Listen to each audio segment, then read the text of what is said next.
Estuvimos hablando un poco acerca de la casa de Tomás y Dominga y la tomábamos como referencia porque más o menos ese era el estilo de las casas de los campesinos.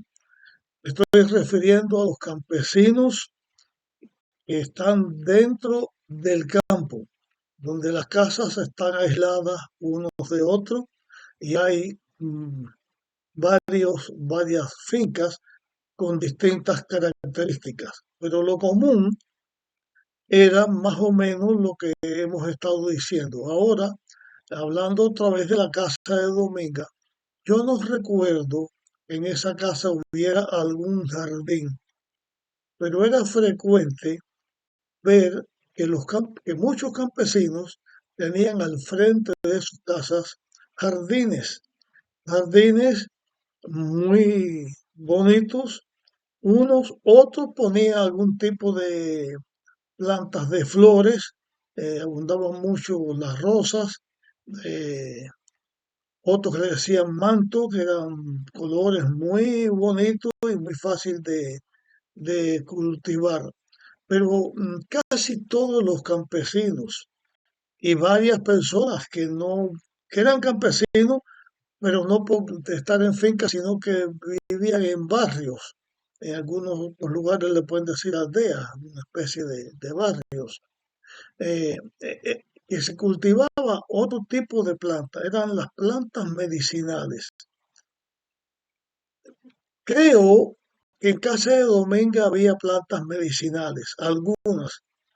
Ya yo hablé en un tema aparte de las plantas medicinales en Cuba, pero recuerdo que al lado de las casas, a la orilla de las casas, sembraban tilo, era una planta pequeña, con una especie de hierba, pero era una planta medicinal muy buena y ayudaba mucho para dormir, para calmar los nervios, eh, para dolor de cabeza.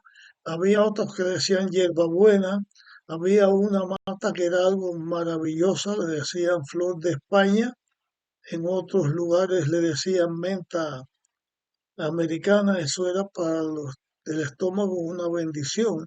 Había otra planta que le decían caña santa, o sea, los campesinos tenían plantas medicinales, les servían como remedio y les servían también para tomar como infusión.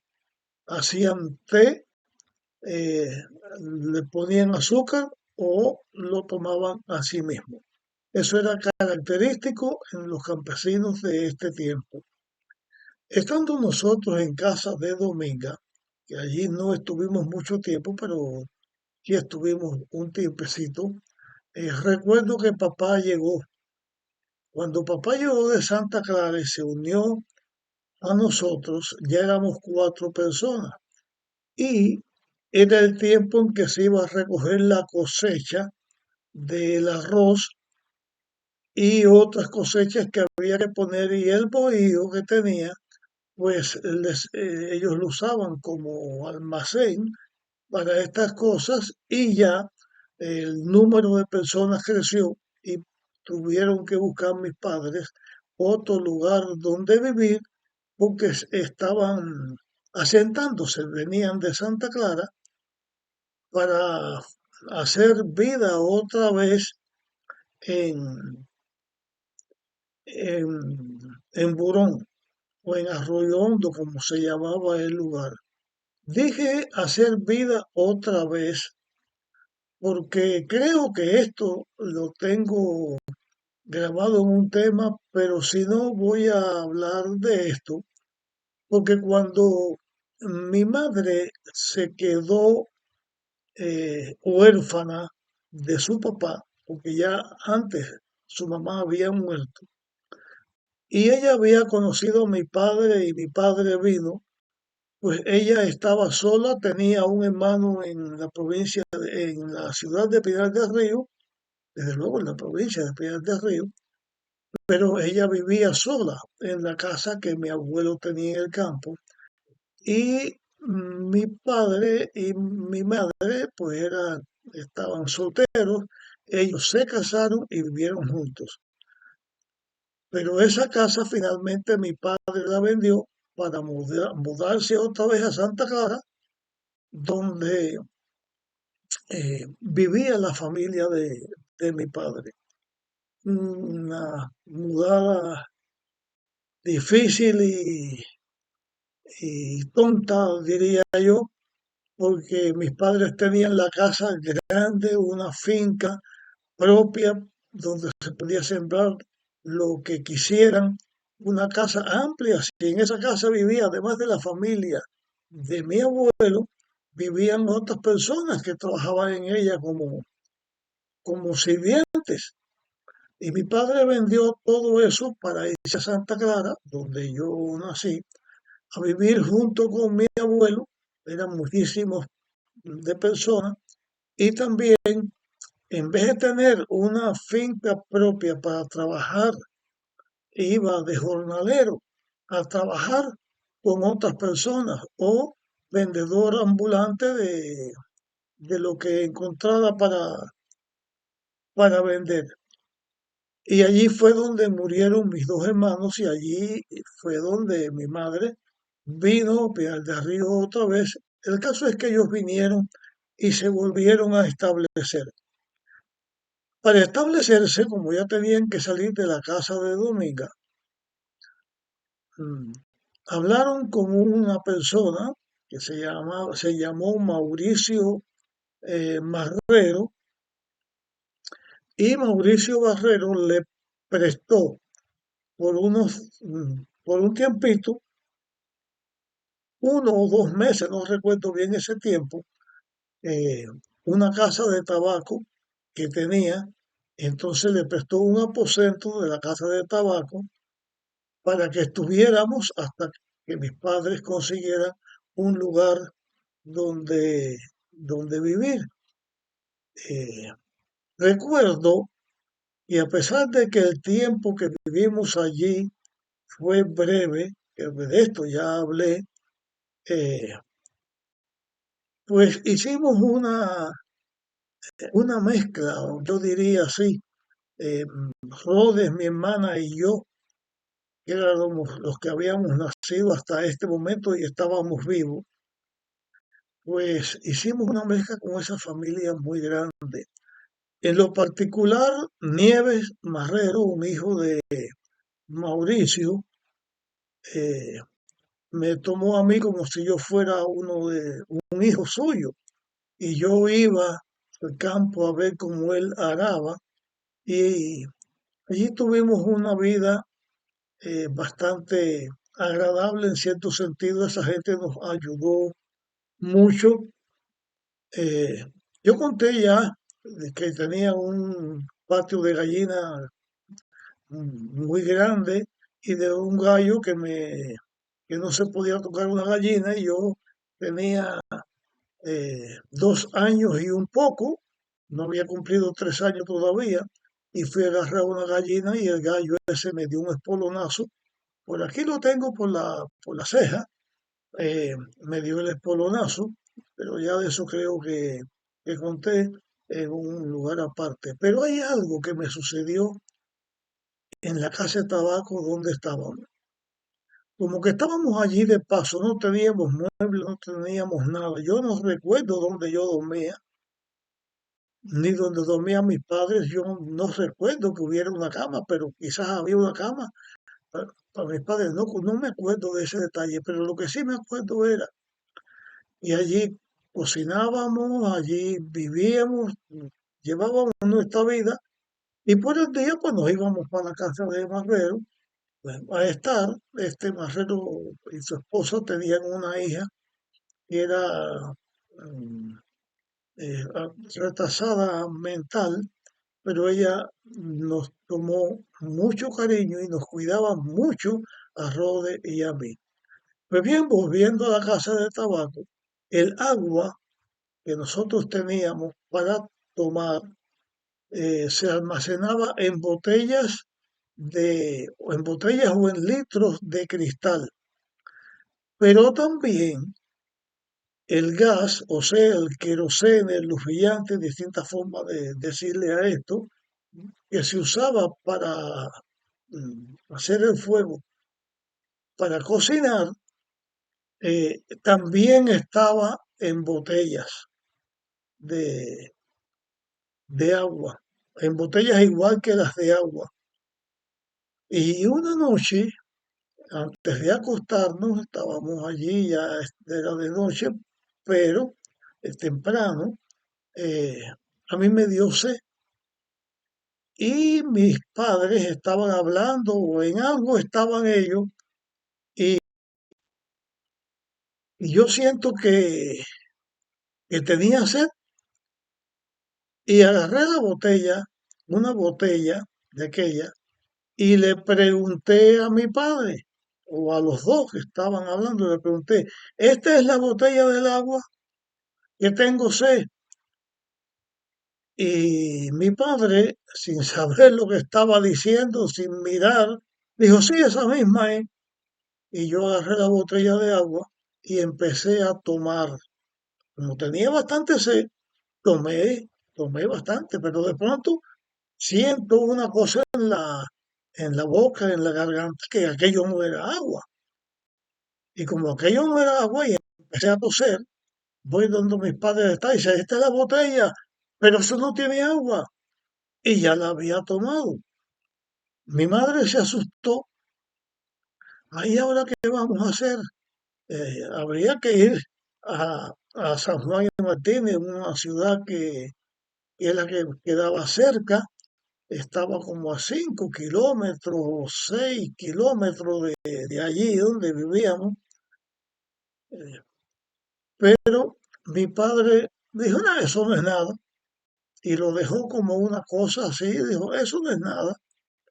Lo que recuerdo es que yo tosí un poco y me quedé dormido y no pasó nada. Y quedó como que mi padre tenía razón, no era nada. El caso fue que tomé querosén como agua y por la gracia de Dios no me pasó nada. Eso creo yo que fue un milagro, Dios me cuidó algo y también significa que yo estaba bien sano, que ya toda la enfermedad aquella que tuve en Santa Clara y como vine casi medio muerto, allí me recuperé en casa de Dominga. Y gracias a Dios también Dios se compadeció de mí y el agua no, el querosén o el brillante no se me fue para los pulmones, sino que se fue por la vía de la digestión y no hubo problema. Después de un tiempo de estar viviendo allí, eh, mi padre consiguió o compró, yo no sé cómo es, sé que él la consiguió, la compró o se la prestaron una casa en un lugar que se llamaba Huayna, o que se llama Huaynacabo, que está entre Río Seco y la carretera de San Luis, cerca de la carretera de San Luis, que va de la carretera panamericana, la carretera real de Cuba, que va de Piar del Río y sigue hasta Guame, Mantua, Coté, La Fe. Bueno, eh, en el entronque del Cafetal, o que dice el entronque de San Luis, está la carretera que va de esa Panamericana o carretera central a una ciudad que se llama San Luis. Cerca de ese lugar hay un lugar que se llama Guaynacabo y al lado de ese lugar había una represa, una laguna bastante grandecita. El caso es que mi padre consiguió allí un lugar donde vivir. Yo recuerdo la noche en que nos mudamos. Esa noche eh, nos acostamos, yo no sé a qué hora, normalmente en el campo se acuesta uno temprano, pero de noche aún de madrugada, yo no sé si eran las 2, las 3 de la mañana, el caso es que era por la madrugada. Mi padre le prestaron un carretón y una yunta de bueyes. Y en ese carretón, en esa yunta de bueyes, los cuatro, mi padre, mi madre, Rode, mi hermana y yo, nos mudamos con algunas cosas que teníamos para vivir en la casa de Guaynacabo. Ya para ese momento, mi madre estaba embarazada, embarazada otra vez. Ya habíamos nacido, Rodríguez y yo, y mis dos hermanos, uno mayor que yo y el otro que me seguía a mí, habían muerto en Santa Clara, ya de eso les hablé. Pero yo recuerdo aquella mudada, yo recuerdo aquella noche llena de estrellas y recuerdo el camino por donde íbamos con ese carretón, por unos fangos o unos lodazales que pasábamos, que los bueyes se enterraban y las ruedas del carretón iban. Pero una cosa que tengo vívida en mi mente y los recuerdo con cierta nostalgia era que cuando íbamos por el camino, de pronto recuerdo el aleteo de un gallo y el canto de ese gallo. El gallo cantó y al momento un gallo más distante cantó como si estuviera respondiendo al que había cantado más cerca de nosotros. Y después un gallo más distante y después otro gallo más distante y los gallos comenzaron a cantar como si éste respondiera al otro y así se iba poniendo el canto del gallo más a la distancia. Y ese canto del gallo quedó dentro de mi memoria como algo agradable, algo bonito y a la vez algo melancólico. Después que eso pasó y el viaje lo continuamos, porque ese viaje duró varias horas, porque el paso del buey es lento y era de noche, volvieron los gallos a cantar y se repitió la misma cosa. Al fin llegamos a la casa donde íbamos. No recuerdo cómo fue llegar. Lo que sí recuerdo es que fue también una casa en el campo. No había, como en casa de Marrero o de Dominga y Tomás, no había luz eléctrica. Se alumbraba con un quinqué y se alumbraba también con chismosas. Bien, como dije quinqué, y lo dije en otro tema anterior al caso de Dominga, aquí tengo lo que es un quinqué. Este es un quinqué, pero es un quinqué pequeño. Los otros eran más grandes, aunque este también sirve para iluminar, el otro era más grande.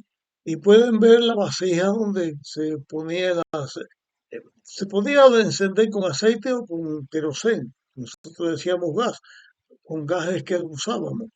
Aquí tiene una mecha que ustedes ven que crece ahí. Aquí uno le da vuelta a esta manillita y la mecha sube y baja, mientras más mecha, más candela, más luz y baja menos luz. Para encenderlo, se encendía así y después de encendido, esto se ponía así. Cuando se ponía el cristal el aire no movía la llama y no la apagaba, pero también hacía que la llama o la luz que esto producía se pudiera ver más.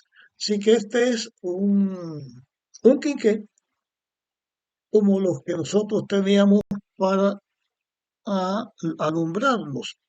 Pues en aquella casa llegamos, yo no recuerdo cuántos cuartos tenía, lo que sí sé que era una casa bastante mala, creo que era de yagua, de tablas de palma mm, o de tabla, de madera, y esa casa estaba cerca de esta laguna de Guaynacabo que dijimos, y también había mm,